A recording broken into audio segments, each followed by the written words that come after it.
So we share the document. All right. I'm not going to rehash this part because we covered this in class in the lecture, how Boyle came up with his little experiment. What you want to concentrate on, though, is the kinetic molecular theory. Why does Boyle's law work? The experiment overview. All right, so here are some pre-lab questions we can go over. Pre-labs.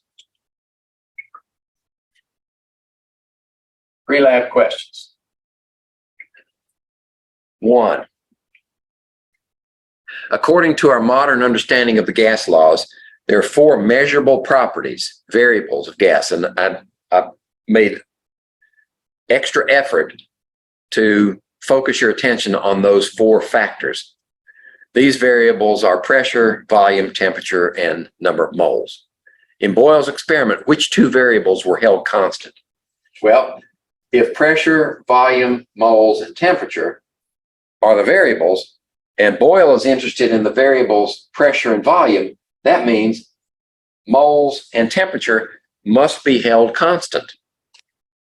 Right? So there's your answer.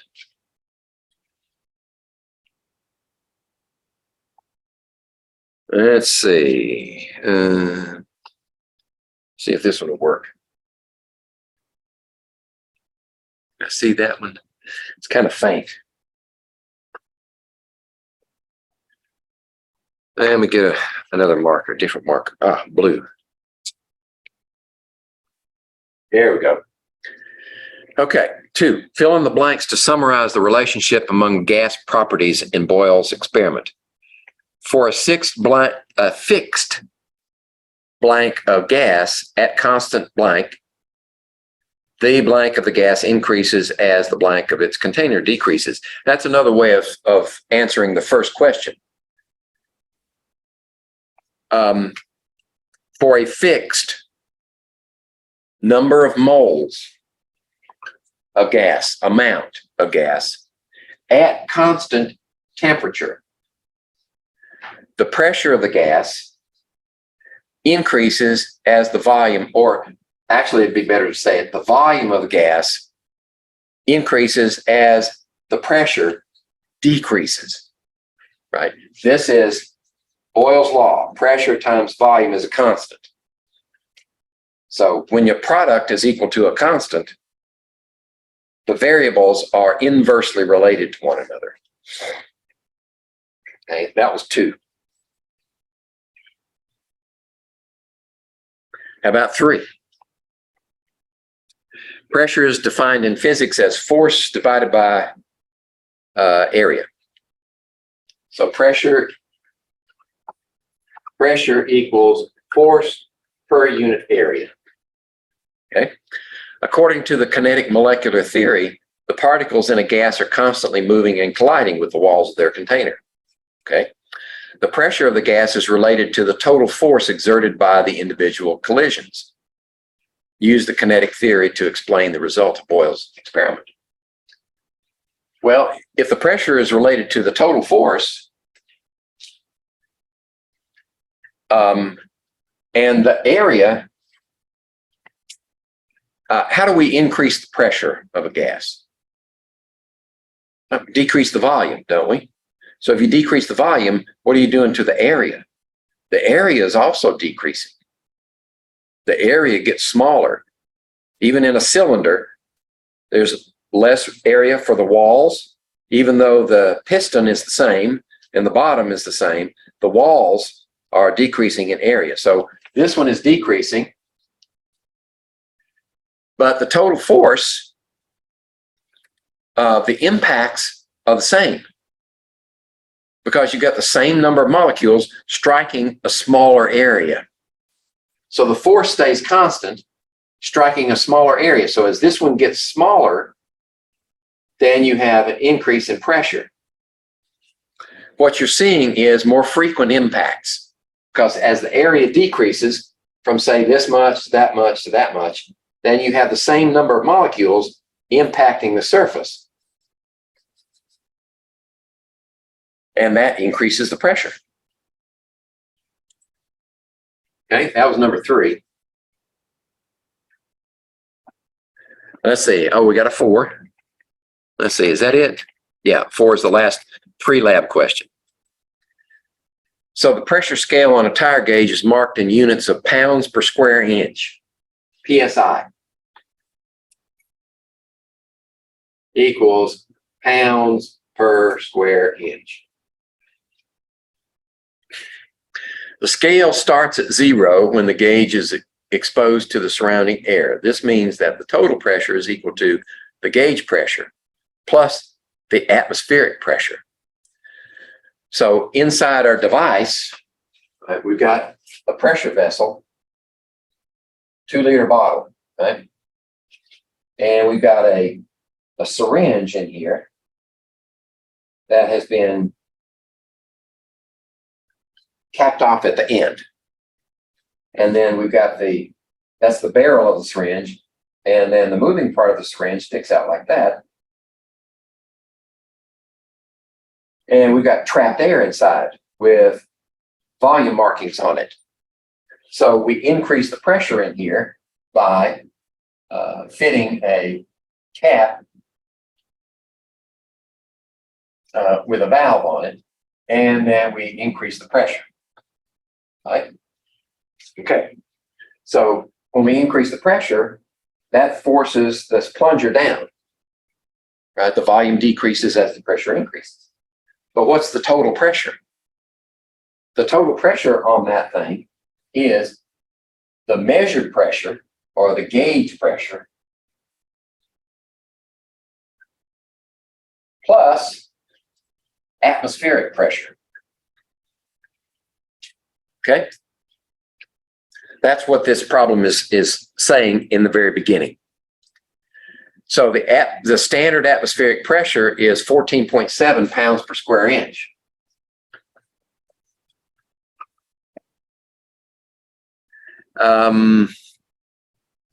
Assume that you have just inflated the tire on your bicycle to 82 psi.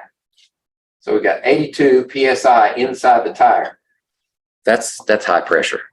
This is a racing tire, I guess. Not quite a racing tire, but pretty close. What's the total pressure of air in the tire in psi and in atmospheres? So the total pressure in psi is 14.7. 96.7 psi is total, right? That's the total pressure on the tire. Now we need to convert it to what? Atmospheres. So we need a conversion factor that will go from psi to atmospheres. There it is. This is equal to 1 atmosphere. So whenever you have an equality, you've got a conversion factor, right? Because all conversion factors are equal to 1. So if this is equal to that, this is equal to that.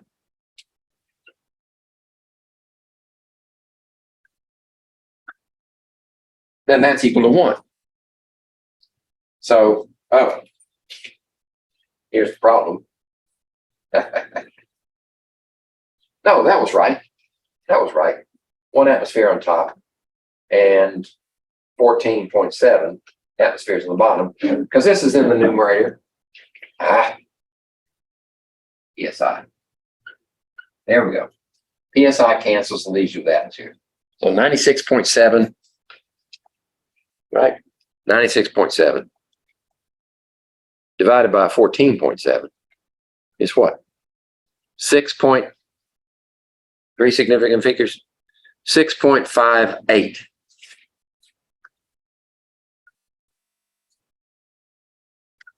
Right? There you go. Okay, those were all the pre-lab questions.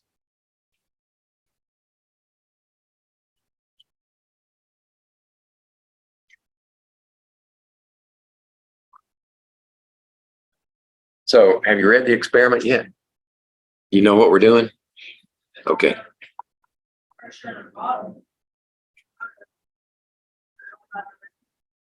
Okay. So here's a schematic of the bottle, and it shows the syringe inside the bottle. We use the pressurized vessel so that we can artificially increase the pressure on it. And this is a tire valve up here. And we're going to inflate it. There's a bigger picture of it. We're going to pressurize the vessel with, since there's only one of us, I've got a electric pump here, so you don't have to struggle with the hand pump. And there's the valve. And these are, oh, this is an old version. Normally what I would do is use these tire pressure gauges, and you would have to use 3 of them to cover the full range because they only go so far. But I've since acquired an electronic gauge. So you only need 1 gauge, and it'll give you the pressure all the way through the experiment. Okay. And this is the data that we're going to be collecting. I'm going to set that table up here somewhere. We need to know the barometric pressure, right? Remember the tire example? We need to know what's the pressure right now. And then we need to measure gauge pressures as we conduct the experiment. So what we're going to do is we're going to take that bottle, which I erased, and we're going to pressurize the bottle.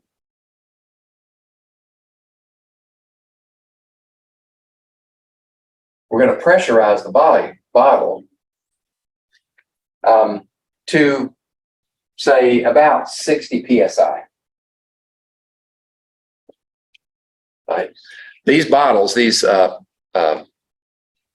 PETE bottles, pop bottles, are good up to at least 100 psi. So 60 is within a safety margin.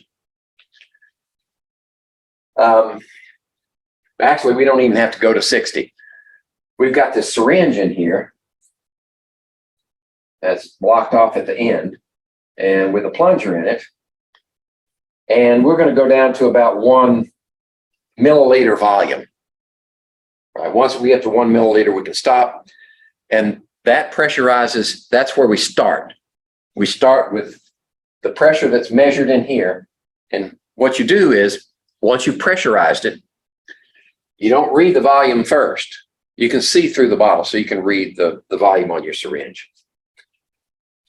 You don't read the pressure first. You don't read the volume first. You take the pressure first. So you read the pressure, because every time you ever tested the pressure on the bicycle tire or your car's tire with a gauge? I've seen it done. What does it do? When you push it on there, it goes, doesn't it? That's air being lost. So when you read the pressure, you're losing some air in there, and this plunger could move. So you take the pressure first, then you read the value, the milliliters of volume inside the syringe. And I usually take the bottle and swirl it around, because that gasket on this plunger can stick sometimes. So if you swirl it around and jiggle it, then it'll settle better. We're going to lubricate it too. Okay. So you do that, take a measurement, take the volume, and then you let some air out of it. You decrease the pressure, and this plunger should start to move up. And you do it again. Then you take a pressure, read the volume. Let some more out, take a pressure, read the volume. Do that about 10 times. If you get 10 values out of this, then you should be able to draw a smooth graph, because that's what's required. One of the things you have to do is draw a graph of pressure volume. Remember Boyle's law? As pressure increases, volume decreases, and it's going to look like that, hopefully. Okay. And then there are some calculations that have to be done. Well, first of all, before you graph this, you got these pressure measurements. You have to add atmospheric pressure. whatever that is. And I'll give that to you. I'll write it on the board. But you've got to convert. You're measuring the pressure inside here in PSI. And the pressure, the barometric pressure, is probably going to be in millimeters of mercury. So you can't add those together if they're the wrong units. So you need to convert your PSI to atmospheres, right? Divide by 14.7 PSI per atmosphere. That's how you get your values. If I give you the barometric pressure in millimeters of mercury, then that has to be multiplied by another conversion factor, 760 millimeters of mercury. Divide 760 into the barometric pressure, and that'll give you atmospheres. Then you can add them together. And you add this one to each one of your measurements there. And that's what goes in this column of total pressure. So you're going to actually measure gauge pressure. You can convert it to atmospheric pressure, atmospheres. You're going to get the volume that goes along with it. Then you're going to have a barometric pressure up here that has to be converted to atmospheres. Then you can take this one and add it to each one of these and give you a total pressure. That's what you're after, the total pressure. Now the next one, this 1 over V, that's the inverse of the volume values. This will give you a curve. But look at this. Pressure times volume. This is Boyle's law. Okay? If we put pressure on one side and we bring volume over to the other side, it's K divided by V, correct? Is that right? Leave this on one side, put this over here in the denominator. We can also write this as K times 1 over V. Right? K is a constant. P is a variable, V is a variable. Does this look familiar? Y equals mx. Straight line. B, of course, in this case is 0, 0. It goes through the origin. So if we plot 1 over V against pressure, like this,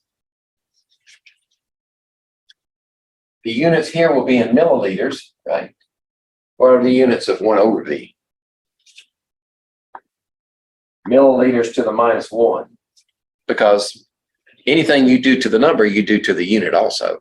So we took the inverse, we have to take the inverse of the unit of measure. And when you plot this, it should go straight line, just like that. So those are the two plots you need.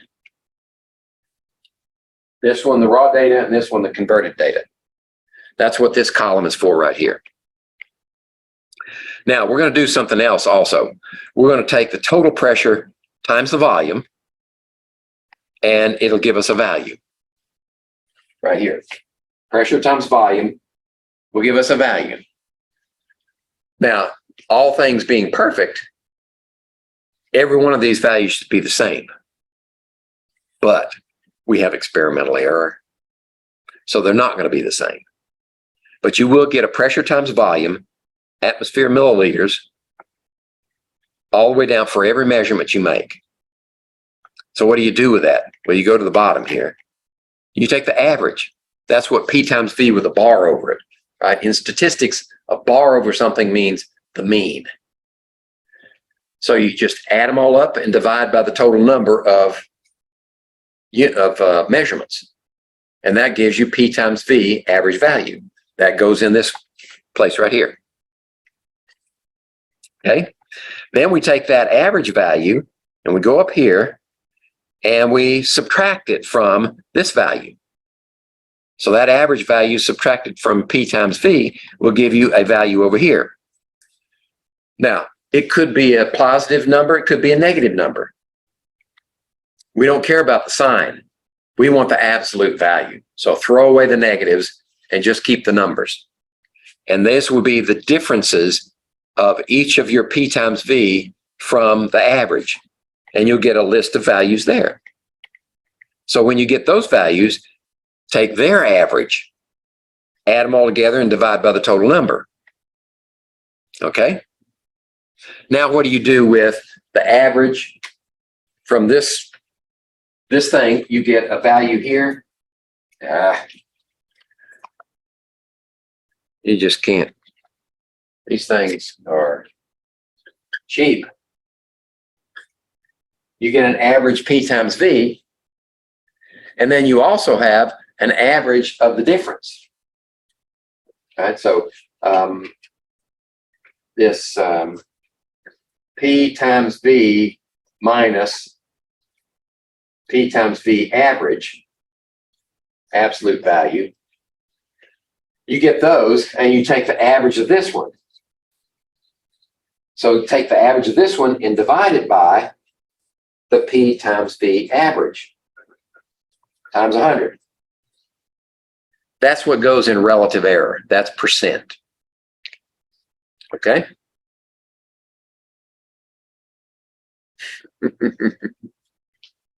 Once you get your numbers, I'll walk you through that part of it. Okay, that fills out the table. We've got two tables here, but you only need to do one. And we're not going to have time for two. Then you have some post-lab questions. Some of these post-lab questions are actually things that we've done here. So just figure them out. It says, this bold one says plot a graph of volume on the y-axis and pressure on the x-axis, right? That'll give you that curve. What is this called? What kind of curve is that? Do you remember that from math? It's called a hyperbola. It's a special kind of curve. This tail will keep going to infinity and never touch that axis. This one will keep going to infinity, never touch that axis. That's a hyperbola. Let's see. And there's the plot for your 1 over V. And then we have, I want you to use diagrams and description. And the diagrams will go in this box to show what's happening in here. And then this is extra credit. This research PETE, which is the material that they make pop bottles out of, and say, why is it ideal for soda bottles? And let's see, what else is there? Well, there's your paper, right? Graph paper. Right, there's one, and there's another one. And actually, there's a third one in case you mess one up. Okay. So I'm going to stop the share. And we're going to get to the experiment, and I'm going to set up a table here so that we can record the data.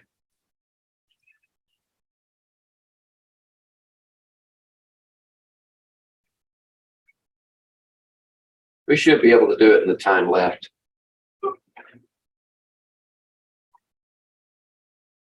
I wish I didn't have these. Have to have those squares around there because it's all the bright lights. I'll have to set up the table somehow. I don't know. Okay. So let me go ahead and get a fresh marker because I know I'm going to need one.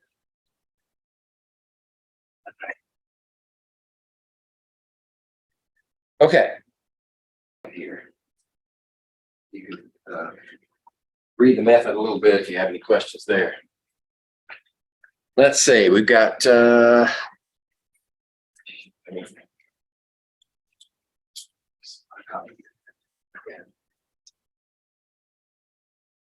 okay. So we're going to have pressure, and let me give myself more room. Pressure in PSI here. And this is volume. This is gauge pressure. Gauge pressure. Volume in milliliters. Okay. And barometric pressure.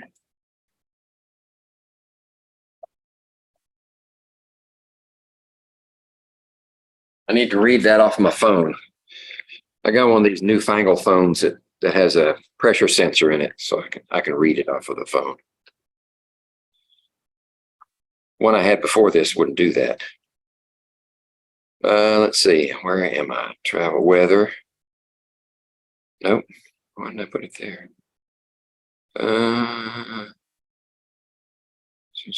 No. Well, I gotta find it now.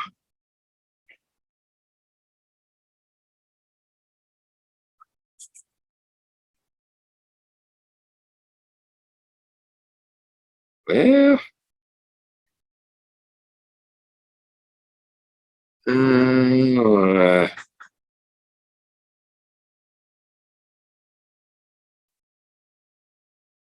let me search for it. Might be quicker that way.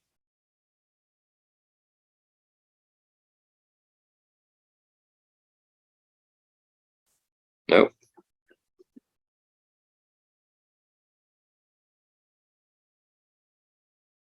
Ah, here we go. All right. There it is. Okay. It's taking a reading now. I have to wait. There it is. Okay. 740.3.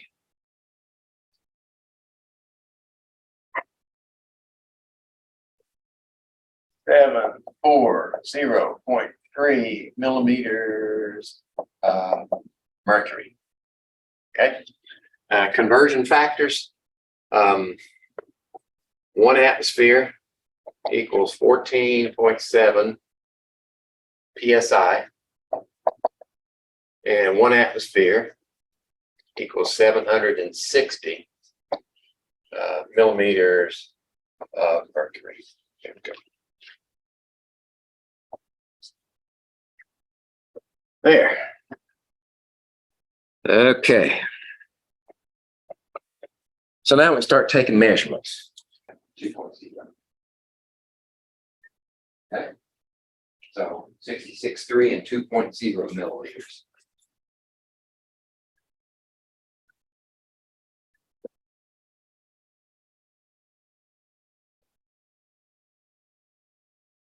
There we go. Now, let some air out using this nib, just like we did before. Only do it until you see the plunger move to a new value.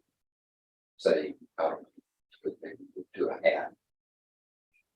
Just hit it a couple of times. Yeah, it's fine. That's good. I saw it move. This is fogged up in there.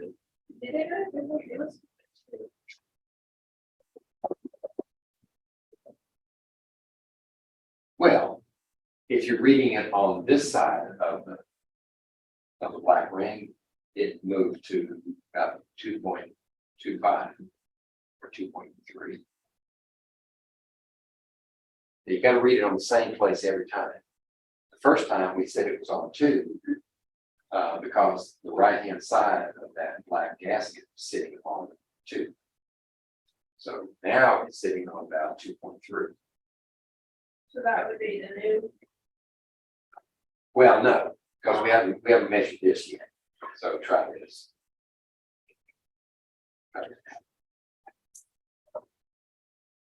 Hold it firm like this, like this. Go.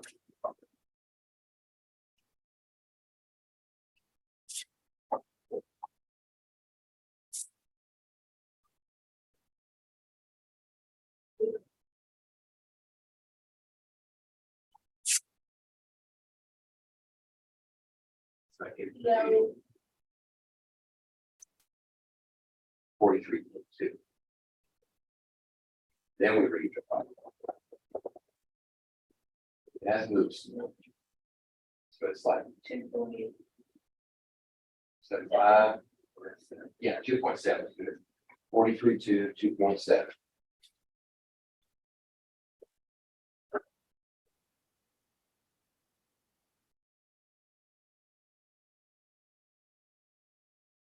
So we should do this again now. Yeah, let some more air out. And then do another reading.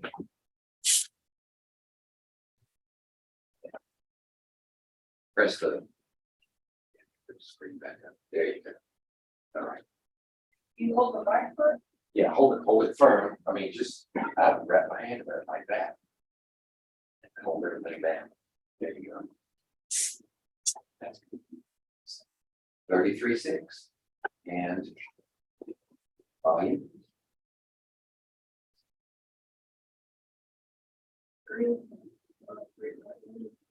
That's in the middle between 3 and 3.5. It looks like 3.3. See, I'm reading on this side of the black ring. 3.3 at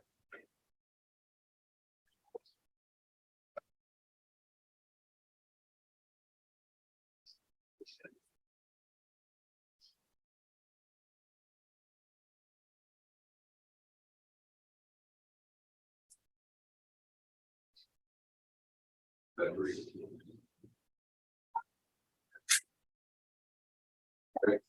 33.7. The 0.3. 33.7 to 3.3.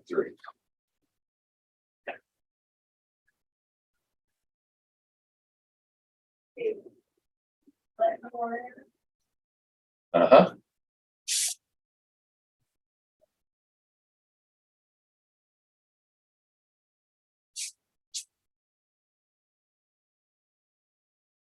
Waiting 5.7.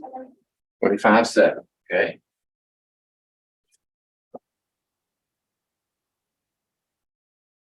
Remember which side of the ring to read it on? That'd be 3.5. 3.8. Let me see.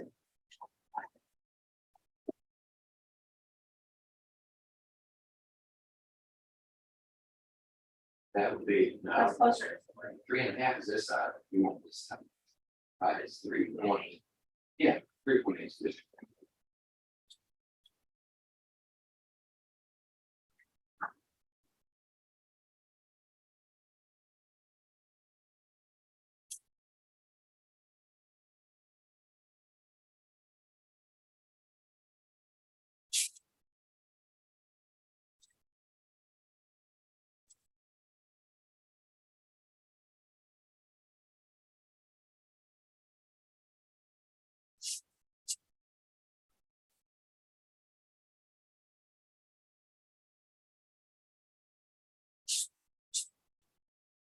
Seventeen point zero. Okay.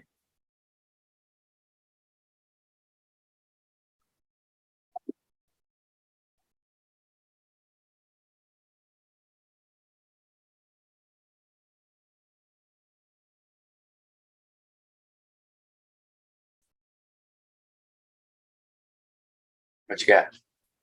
4.8 or 9. It's really close to 5.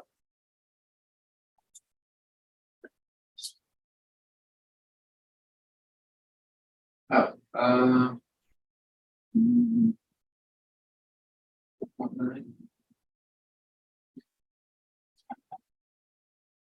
remember that last digit is a guess.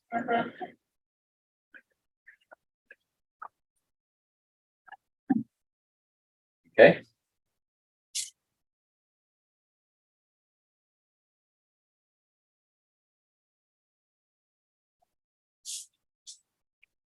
Eight point four. 14.4.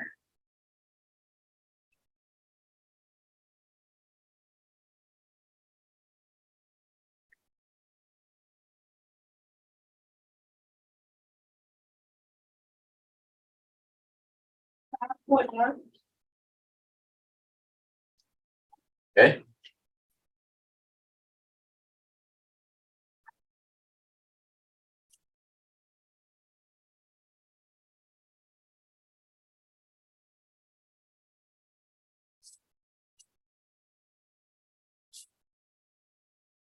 10.6. All right.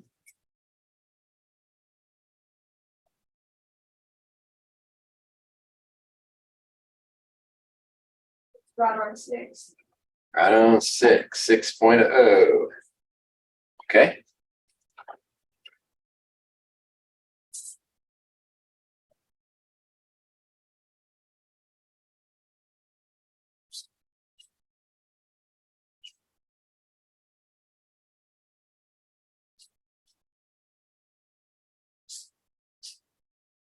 Six point 6.5.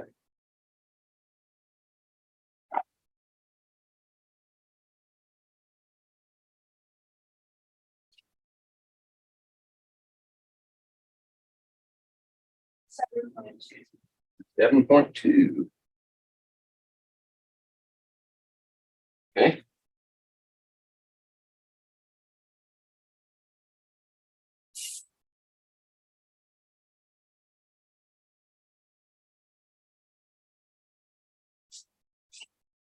Four point 3. 4.3. It's right on 8. 8. Okay.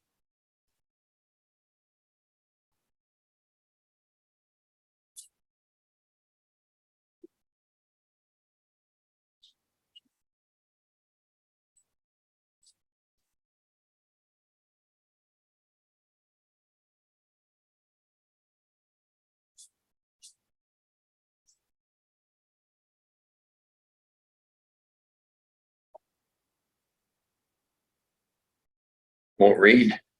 No. Pressure may be too low.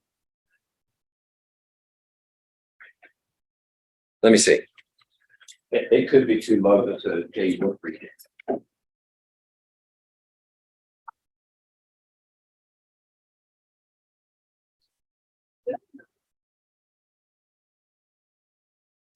Let me get a manual gauge and just see if I'm correct. I think that's probably it. This is low range.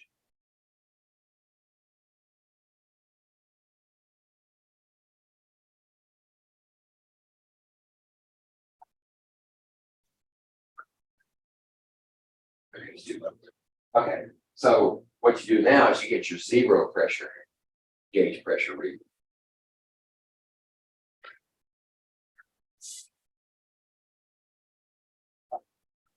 That's zero gauge is atmospheric.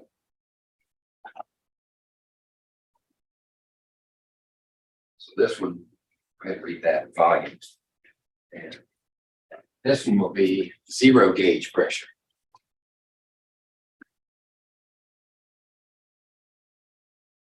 So what if it's over 10? Is it? Yeah.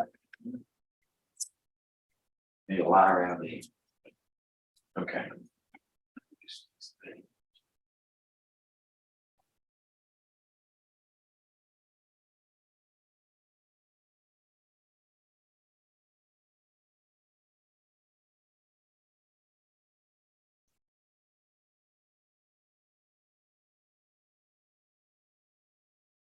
I would say 10.8.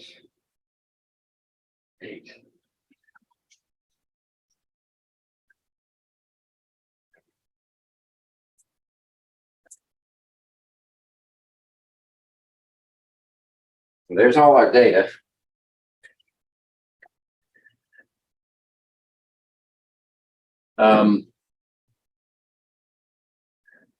So the next thing we need to do is convert each one of these to atmospheres. Divide by 14.7. How much total pressure? No, to find the pressure, gauge pressure in atmospheres. There's not a column for that, so you'll have to say write it to the left.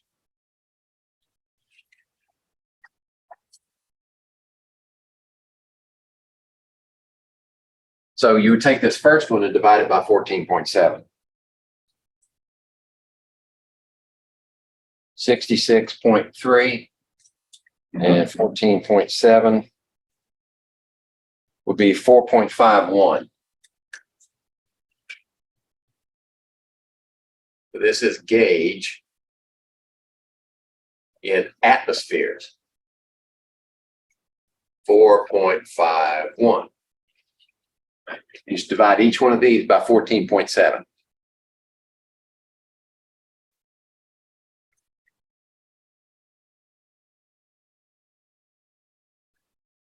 Got the next one? Yeah, two. What are we rounding it to? Round it to 3 places. This is 3 places, 3 places. So 2.94. Yep.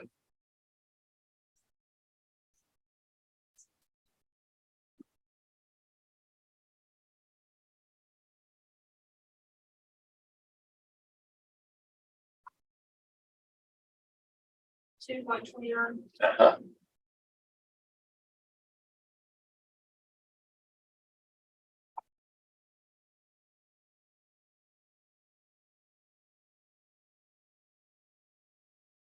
$1.75.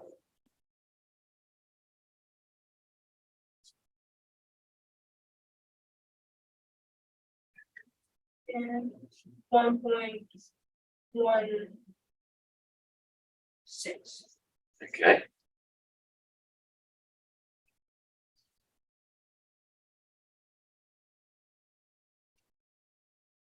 $0.9.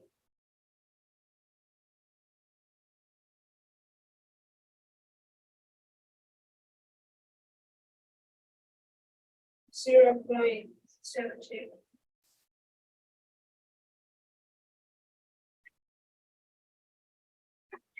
$0.44.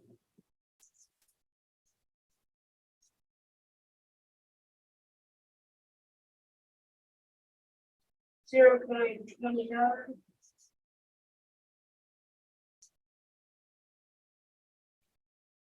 And Zero. this one is going to be 0. Yeah. Yeah, right, 0. Okay, that's gauge pressure in the atmospheres.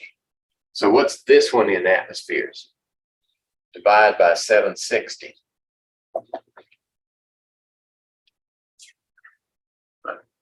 The biometric one?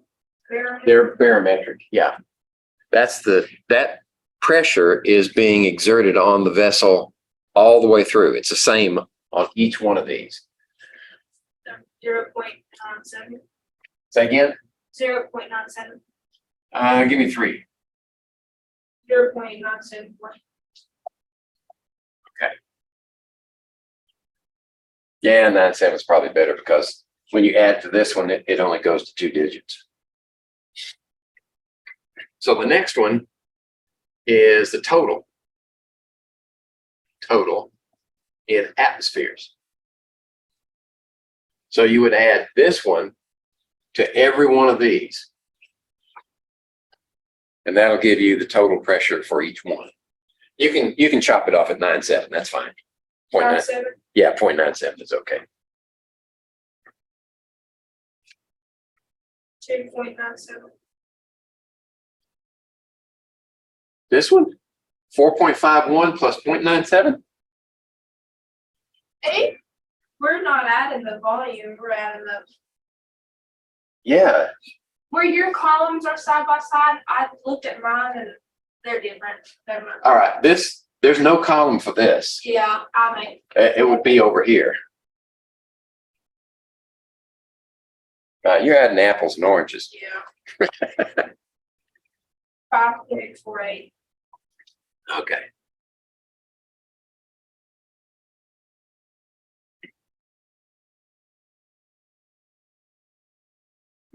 $3.91.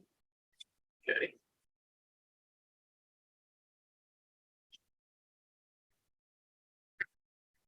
$3.26. 326? Yeah.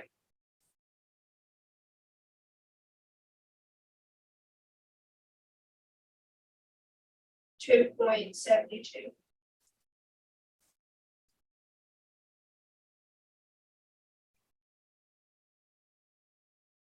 $2.13.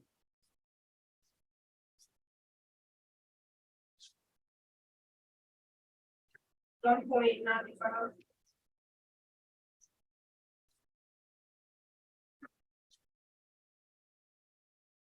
1.69.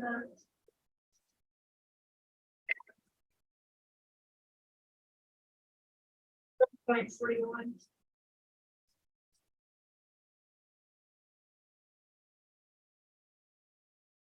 1.26. And then Oops, 0.97. that's 26. Yeah, and 0.97. That's correct. And this is in atmospheres. So the data that you're going to plot is this one and this one for the first graph. For the second graph, you need the inverse of that value. So you would have a column here for 1 over V in milliliters to the -1. Right, so you just, if you have an inverse key on your calculator, it'll be 1 over X. Okay. In that case, say 1 divided by that, 1 divided by that, 1 divided by that.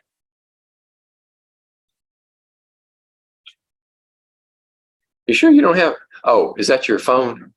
Yeah, I got a calculator in my bag. I forgot.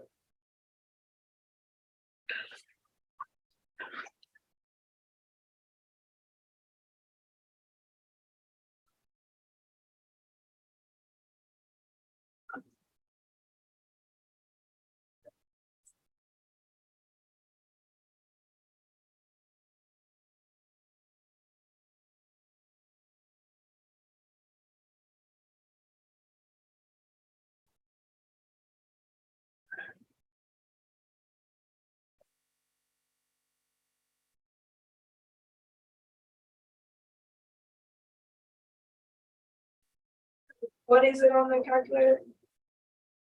It should be 1 over X, 1 divided by X. Do you have a key for that? Most scientific calculators do.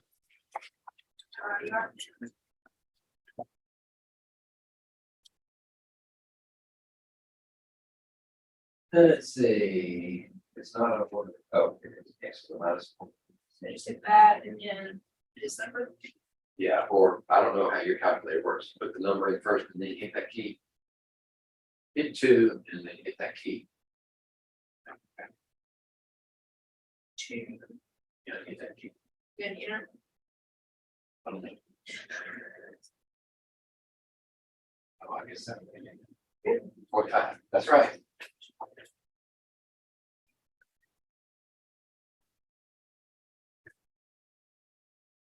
Well, the first one is 0.50 because it's 2 significant figures. Do we round off to 2? Yeah, these are all 2 significant figures, except for that one. So would it be 0.3 or 0.37? This one? Yeah. 0.37. Okay.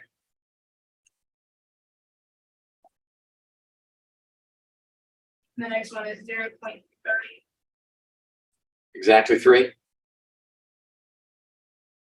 0.30. Yeah. Okay. And 0.26. Okay.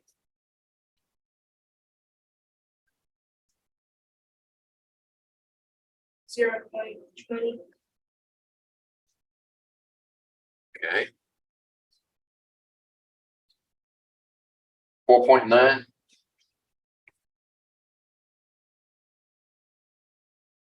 Yeah, that's right. 0.20. Again, because it was 1.96. 4.9 should be 0.204. If we gave it 3 significant figures, but it's only 2 significant figures, so we have to do it that way. No choice.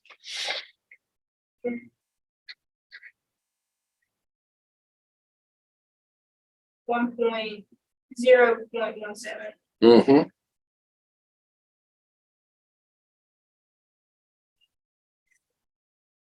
One 0.12. Okay.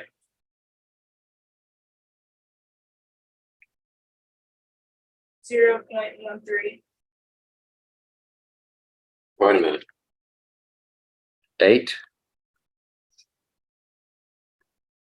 And then 7.2. 0.14. For which one? Did I write it down wrong? 7.2 is 1.4, isn't it?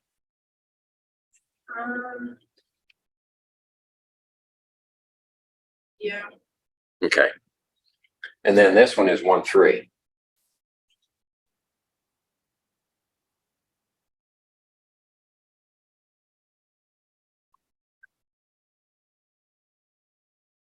And this one is 0.9.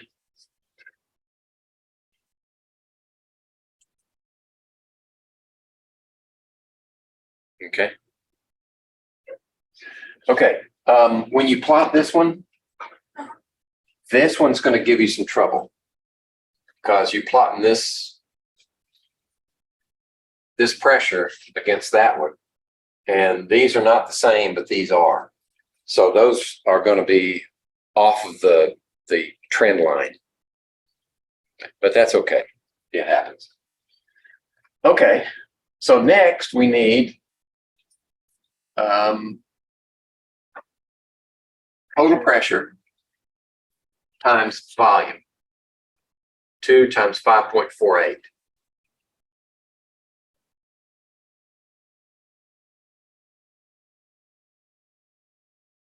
So 2.0 times 5.48. Uh-huh. 10.96. Okay.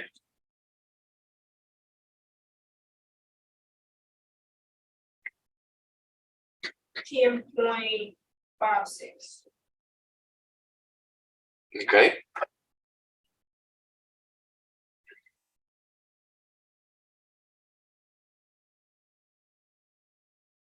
$10.76.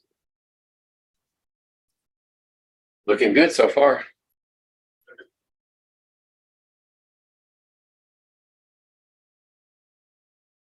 $10.33.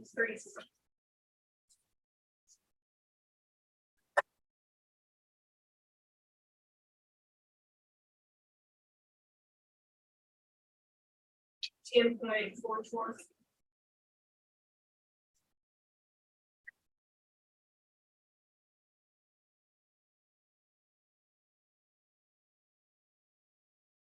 $9.95.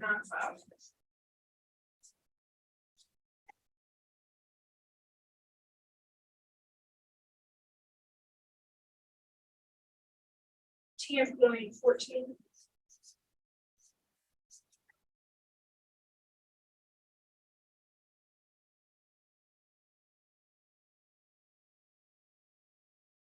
$10.15.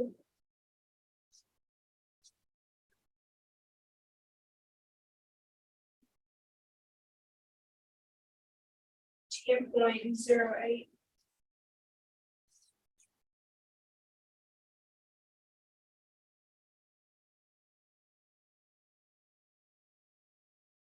$10.48. 4.8. Yeah. Okay. So now we need to get an average of these values. So this will be P times V average of those values. You know how to do that? Is this the last column that we're doing? No, next to the last. This is at the bottom. Oh, we're doing the bottom part? Yeah, the P times V with a bar over it. Oh. Yeah. No, I don't know. That's the average of this one.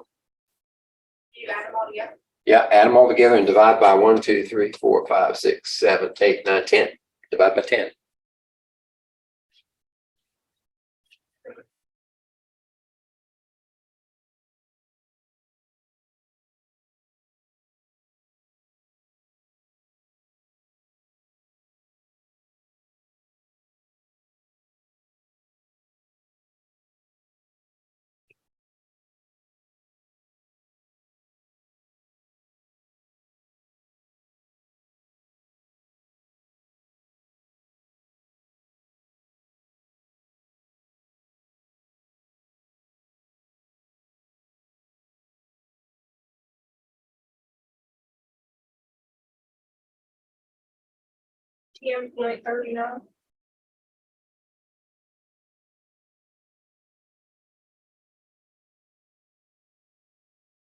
10.39.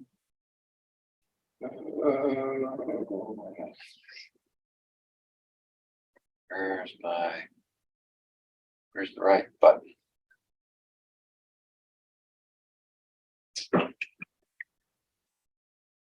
Here. What'd you say? 10.39. Yep, that's what I got.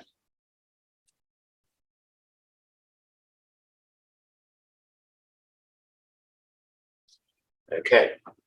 Now this column is going to be Pressure volume. P times V, may not be in that order, but It is. Then like minus. and then Times V. P times V. So this one minus that one.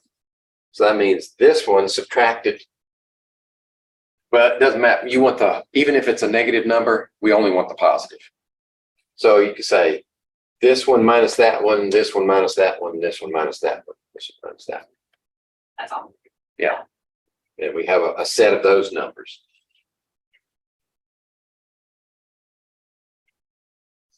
So 0.57. This one? Yeah. Okay.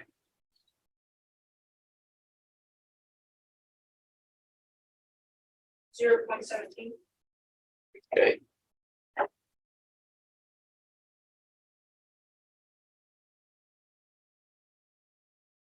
.37.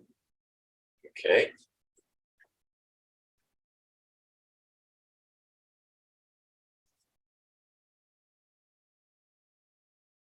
So it's negative If it's negative, just drop the negative. 0.05. Uh-huh.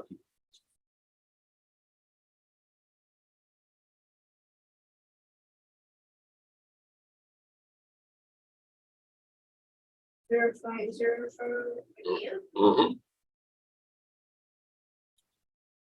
Yeah, this one was below and this one was above by that amount. 0.44.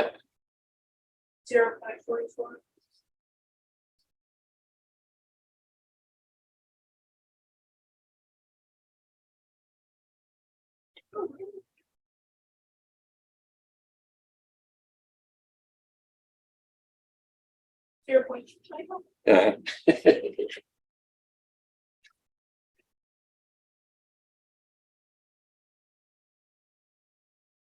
0.24.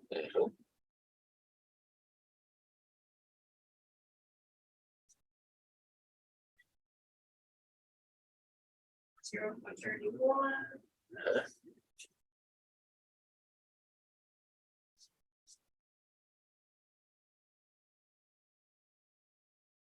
0.09. Oops.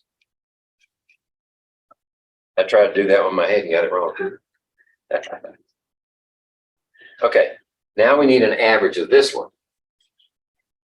So add those all up and divide by 10. Uh-huh. Yep.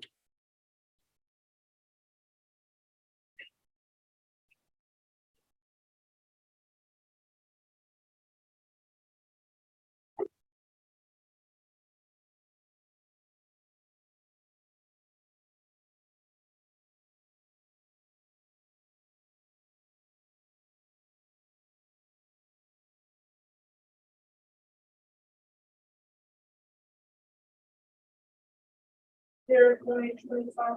Mm-hmm. Okay. Now, percent error.